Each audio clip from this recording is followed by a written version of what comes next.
വേലിയിലേക്ക് പടർന്നു കയറിയ പനഞ്ചോത്ത് അരിവാളുകൊണ്ട് ഒതുക്കി പിടിച്ച് അമ്മിണി നൂർജഹാനോട് വർത്തമാനം പറഞ്ഞങ്ങനെ നിൽക്കുകയാണ്. നേരം ഇരുട്ടി തുടങ്ങുന്നുണ്ട്. വളവു തിരിഞ്ഞു പാഞ്ഞു വന്ന ഒരു പോലീസ് ജീപ്പ് അമ്മിണിയുടെ മുറ്റത്ത് വന്നൊന്ന് ഞരങ്ങി നിന്നു.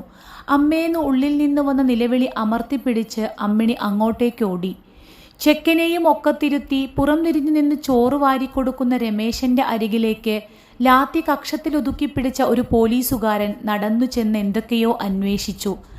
അയാളൊന്ന് തിരിഞ്ഞു നോക്കിയതുപോലുമില്ല. പോലീസുകാരന് അരിശം വന്ന് ലാത്തി വീശാൻ തുനിഞ്ഞപ്പോഴേക്കും അയ്യോ സാറേ എന്ന അമ്മിണിയുടെ നിലവിളി അയാളുടെ ചെവിയിൽ പതിഞ്ഞു. ആരാണ് രമേശൻ? പോലീസുകാരൻ ശബ്ദം കനപ്പിച്ചു. സാറേ, ഓൽക്ക് ചെകിട് കേൾക്കൂല, മിണ്ടാനും കഴിയൂല, പൊട്ടനാണ് സാറേ. അമ്മിണി പോലീസുകാരന് മുന്നിൽ കരഞ്ഞു കൈകൂപ്പി. ആ വിനയം അയാൾക്കങ്ങ് ബോധിച്ചു. കുഞ്ഞിപ്പരു എന്ന കക്ഷി രമേശന്റെ പേരിൽ ഒരു കേസ് ഫയലാക്കിയിട്ടുണ്ടല്ലോ. ഇനിയൊരു അറിയിപ്പ് കിട്ടുന്ന മുറയ്ക്ക് കോടതിയിൽ നിങ്ങൾ ഹാജരാകേണ്ടി വരും. ഗൗരവത്തോടെയാണെങ്കിലും ചെറിയൊരു മനുഷ്യത്വം നിറഞ്ഞ വാക്കുകളിൽ പോലീസുകാരൻ വന്ന കാര്യം അമ്മിണിയെ അറിയിച്ചു. അയാൾ 2 അടി മുന്നോട്ട് നടന്ന് കേസിനാസ്പദമായ വസ്തുവിനെ 3-4 തവണ പ്രദക്ഷിണം വെച്ചു. വേലിക്കൽ നിന്ന് എത്തിനോക്കിയ നൂർജഹാന്റെ കണ്ണുകൾ പോലീസുകാരനുമായി ഉടക്കിയ നിമിഷം അവൾ വേലിപ്പടർപ്പിലേക്ക് മുഖം താഴ്ത്തി അയാളെ മറഞ്ഞു നിന്നു. ഇപ്പുറത്ത് താമസിക്കുന്നതാണോ കുഞ്ഞിപ്പരു? ഇല്ലിക്കോലുകൊണ്ട് വെടിപ്പായി കെട്ടിയ വേലിക്കപ്പുറത്തേക്ക് പോലീസുകാരൻ എത്തിച്ചു നോക്കി. ആ സാറേ, ഇവിടത്തെ അമ്മരെ മൂത്ത ആങ്ങളെയാണോല്. അമ്മിണി വിനീതയായി. എന്നാ പിന്നെ നിങ്ങൾ കുടുംബക്കാർക്കങ്ങ് ഒത്തുതീർപ്പാക്കിക്കൂടെ? ഓരോരോ വയ്യാവേലികള്. പോലീസുകാരന് അരിശം തോന്നി. അതിന് ഇവിടുത്തെ ആള് കുറഞ്ഞു കൊടുക്കൂല സാറേ. അമ്മിണി രമേശിനെ നോക്കി പറഞ്ഞു.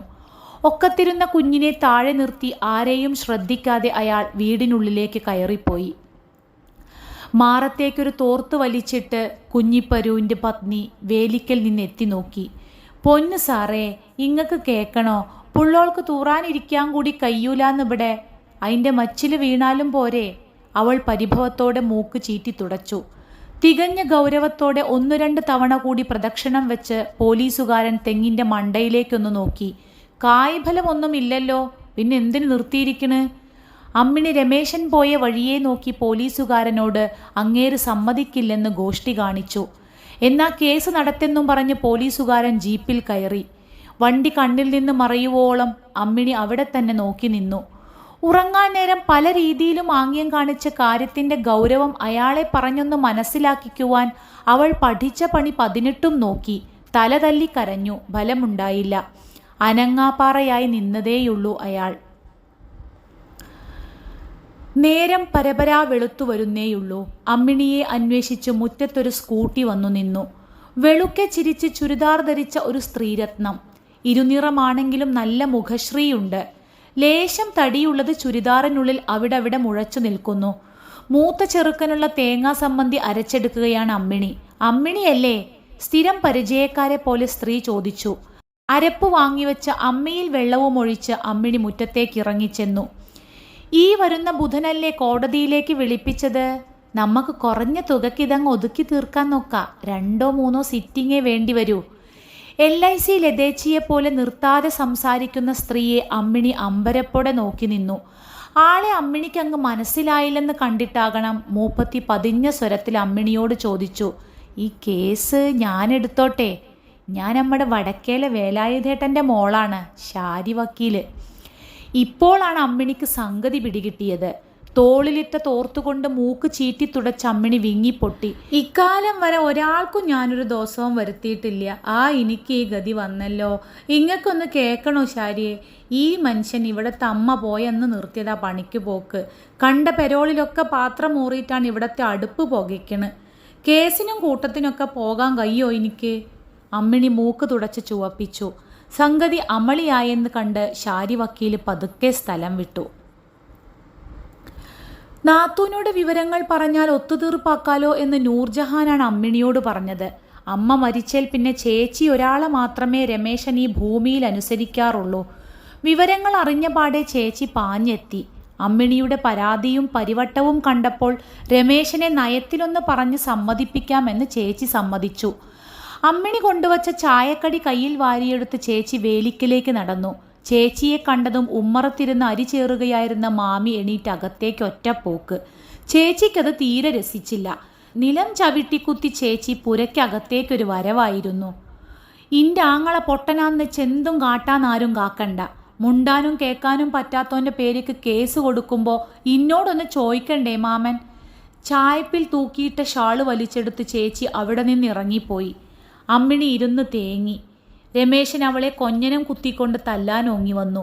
അയ്യോന്ന് നിലവിളിച്ച് അമ്മിണി പുറത്തേക്കോടി. തെങ്ങ് ഇതുവരെ മുറിച്ചില്ലേ? മുറിക്കാൻ ഓർഡറായ നോട്ടീസ് നിങ്ങൾ കൈപ്പറ്റിയല്ലോ, അത് കാണിക്കൂ. കെണിയിൽപ്പെട്ട എലിയെപ്പോലെ ചൂളി നിൽക്കുന്ന അമ്മിണിയെ നോക്കി ജഡ്ജി ചോദിച്ചു. ചുമലിലിട്ട തോർത്തിൻ്റെ അറ്റം കടിച്ച് അമ്മിണി കരച്ചിലടക്കി. നോട്ടീസ് കൊണ്ടുവന്നിട്ടില്ല സാറേ. കേസ് അടുത്ത ബുധനാഴ്ചയിലേക്ക് മാറ്റിയതായി കോടതി അറിയിച്ചു. അമ്മിണി അവിടെ നിന്നിറങ്ങി നേരെ വീട്ടിൽ വന്ന് നോട്ടീസിനെ പറ്റി പറ്റാവുന്ന അത്രയും ആംഗ്യങ്ങൾ കാണിച്ച് ചോദിച്ചു നോക്കി. രമേശൻ ഒന്നും മറുപടി പറഞ്ഞില്ല. വീടും തൊടിയും അവൾ അരിച്ചു പെറുക്കി. ഒന്നും കിട്ടിയില്ല. ഒടുക്കം നൂർജഹാനാണ് പറഞ്ഞത് പോസ്റ്റ് ഓഫീസിൽ ചെന്ന് അന്വേഷിക്കാൻ. പിറ്റേന്ന് രാവിലെ അമ്മിണി പോസ്റ്റ് ഓഫീസിലെത്തി. ഏരിയ പോസ്റ്റ്മാൻ രാവിലെ ലൈനിൽ പുറപ്പെട്ടതായി അവിടുന്ന് അറിയിച്ചു. ഇനി ഉച്ചയ്ക്ക് കത്തെടുക്കാൻ എത്തുമെന്ന് അറ്റൻഡർ പറഞ്ഞതിനാൽ ഉച്ചവരെ അമ്മിണി കാത്തിരുന്നു. ഉച്ചയും കഴിഞ്ഞ് മണി 3 പോസ്റ്റ്മാൻ വന്നില്ല. അമ്മിണി ആരോടെന്ത് ചോദിക്കണമെന്ന വകതിരിവില്ലാത്തവളായി നിന്നു. പിറ്റേന്നും അമ്മിണി അതിരാവിലെ പുറപ്പെട്ടു. പാടെ നരച്ച താടി നീട്ടി വളർത്തിയ ഒരു വൃദ്ധൻ കത്തുകൾ അടുക്കി വെക്കുന്നത് ദൂരെ നിന്ന് അമ്മിണി കണ്ടു. അവൾ ഓടിച്ചെന്ന് കാര്യങ്ങൾ വിശദമായി തിരക്കി. ദീർഘനേരം ആലോചിച്ചിരുന്നിട്ടും അയാൾക്ക് അങ്ങനെയൊരു നോട്ടീസ് കൈമാറിയതായി ഓർമ്മ കിട്ടിയില്ല. അമ്മിണി നിലത്തെ പടിയിൽ തളർന്നിരുന്നു. കാലം തെറ്റിവന്ന കാർമേഘങ്ങൾ മാനം കറുപ്പിച്ച് മഴയ്ക്കുള്ള ഒരുക്കങ്ങൾ തുടങ്ങി. ഇടിയും മിന്നലും മഴയും കൂടി ഒരുമിച്ചൊരു വരവ്. പടി കടന്നുപോയ പോസ്റ്റ്മാൻ ബാഗ് തലയിൽ വെച്ച് ആപ്പീസിന്റെ കോലായിൽ വന്ന് കയറി. മഴച്ചീലുകൾ തൻ്റെ പാതിയും നനയ്ക്കുന്നത് അമ്മിണി അറിഞ്ഞതേയില്ല. എനിക്ക് 1-2 ദിവസം ഒന്ന് മാറി നിൽക്കേണ്ടി വന്നിരുന്നേ. പനി വന്നിട്ട്. സന്ധിവാതത്തിൻ്റെ അസ്കിയത വേറെയുണ്ട്. ഒരടി നടക്കാൻ കഴിയണ്ടേ? പോസ്റ്റ്മാൻ വർത്തമാനം ആരംഭിച്ചു. അമ്മിണി കേൾക്കുന്നു എന്ന് വരുത്തി. സാധാരണ എനിക്ക് വയ്യാതാകുമ്പോൾ മോളാണ് പോകാറ്. ഇതിപ്പോൾ അവൾക്ക് ഏതോ ഒരു പരീക്ഷയ്ക്ക് പോകാനുണ്ടായപ്പോൾ അവളുടെ ഒരു കൂട്ടുകാരിയാണ് എനിക്ക് പകരത്തിന് അന്ന് പോയത്. അമ്മിണി പെട്ടെന്ന് അയാൾ പറയുന്നത് ശ്രദ്ധയോടെ കേട്ടു. അവൾ നമ്മുടെ ടൈലർ രാഘവൻ്റെ മൂത്ത മോളാ. അമ്മിണി കണ്ടിട്ടുണ്ടാകും. മകളും അവളും 3 കൊല്ലം ഒന്നിച്ചു പഠിച്ചതാ. കാലുകൾ തിരുമ്മിക്കൊണ്ട് അയാൾ പതിയെ പതിയെ സംസാരിച്ചുകൊണ്ടേയിരുന്നു. മഴ തെല്ലൊന്നമർന്നപ്പോൾ അമ്മിണി പോസ്റ്റ് ഓഫീസിൽ നിന്ന് ഇറങ്ങി ഓടി. നോട്ടീസ് എത്തിച്ച വഹയിൽ 50 ഉറുപ്പിക എനിക്ക് കിട്ടേണ്ടതായിരുന്നു. അമ്മിണി അവിടെ കൊടുത്തിട്ടില്ലെങ്കിൽ ഇവിടെ തന്നോളൂ ട്ടോ. ചാറ്റൽ മഴയിൽ ഓടിപ്പോകുന്ന അമ്മിണിയെ നോക്കി പോസ്റ്റ്മാൻ വിളിച്ചു പറഞ്ഞു. അമ്മിണി ഓടിക്കിതച്ച രാഘവന്റെ വീട്ടിലെത്തിയപ്പോൾ മോള് ട്യൂഷൻ എടുക്കാൻ പോയെന്ന് രാഘവന്റെ ഭാര്യ പറഞ്ഞു. അമ്മിണിയെ, ഓള് കുറച്ച് കഴിഞ്ഞാൽ വരും, അപ്പോൾക്കിനി മിറ്റൊന്നടിച്ച. രാഘവന്റെ ഭാര്യ ചൂല് മുറ്റത്തേക്കിട്ടു. അടിച്ചുവാരിയ ചപ്പുകൾ കൂട്ടി ഒതുക്കുമ്പോഴാണ് രേണു എത്തിയത്. അമ്മിണി ചൂല് നിലത്തിട്ട് അങ്ങോട്ടോടി. മുറ്റത്തേക്ക് കയറി വന്ന രേണുവിനെ പിടിച്ചു നിർത്തി കാര്യങ്ങൾ തിരക്കി. നോട്ടീസ് വീട്ടിലേൽപ്പിച്ചിരുന്നെന്നും രജിസ്റ്റേർഡ് ആയിരുന്നതിനാൽ ഏട്ടൻ ഒപ്പിട്ട് വാങ്ങിയെന്നും രേണു പറഞ്ഞു. അമ്മിണിക്ക് കരച്ചിൽ വന്നു. മുറ്റത്ത് ചെറിയൊരാൾക്കൂട്ടമുണ്ട്. അമ്മിണിക്ക് കാര്യമൊന്നും പിടികിട്ടിയില്ല. ആരൊക്കെയോ ചേർന്ന് രമേശനെ പിടിച്ചു വച്ചിരിക്കുന്നു. അയാളുടെ കയ്യിൽ നിന്ന് കൊടുവാള് നിലത്ത് വീണ് കിടക്കുന്നു. അപ്പുറത്ത് മാമനും കൂട്ടരും വായിൽ കൊള്ളാത്തത്രയും തെറിയും പറയുന്നുണ്ട്. അമ്മിണിയെ കണ്ടതും കൂടി നിന്നവരൊക്കെ അവളെ നോക്കി ഒരേ നിൽപ്പ് നിന്നു. മാമന്റെ കക്ഷികളിൽ ഒരാൾ തെങ്ങ് വലിച്ചു കെട്ടാമെന്ന് അഭിപ്രായപ്പെട്ടു. മറ്റുള്ളവരും അത് അംഗീകരിച്ച മട്ടിൽ അമ്മിണിയെ നോക്കി. കാറ്റും മഴയും വന്നപ്പോൾ തെങ്ങ് ചാഞ്ഞു വന്നെന്ന് മാമൻ പറഞ്ഞതിന് രമേശൻ കൊടുവാളെടുത്തതാണ് ഇത്രയും പ്രശ്നങ്ങൾക്ക് കാരണമായത്. തെങ്ങ് വലിച്ചു കെട്ടാൻ ആളെത്തി. അമ്മിണിയുടെ രൂപ 700 പോയി കിട്ടി. നോട്ടീസിനെ പറ്റി അമ്മിണി പിന്നെയും ചോദിച്ചു. ഒടുവിൽ വഴക്കായി. രമേശൻ കൊടുവാളെടുത്ത് വീശി.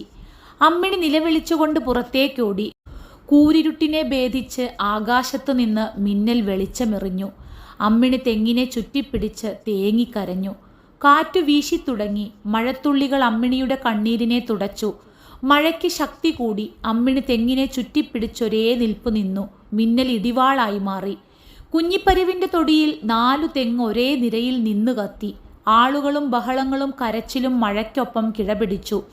രമേശന്റെ തെങ്ങ് അമ്മിണിയെ ചാരി തൊടിയിലേക്ക് സാവധാനം മറിഞ്ഞു വീണു. പിറ്റേന്ന് നോട്ടീസ് നഷ്ടപ്പെടുത്തിയതിൽ കോടതി അമ്മിണിയെ ശാസിച്ചു.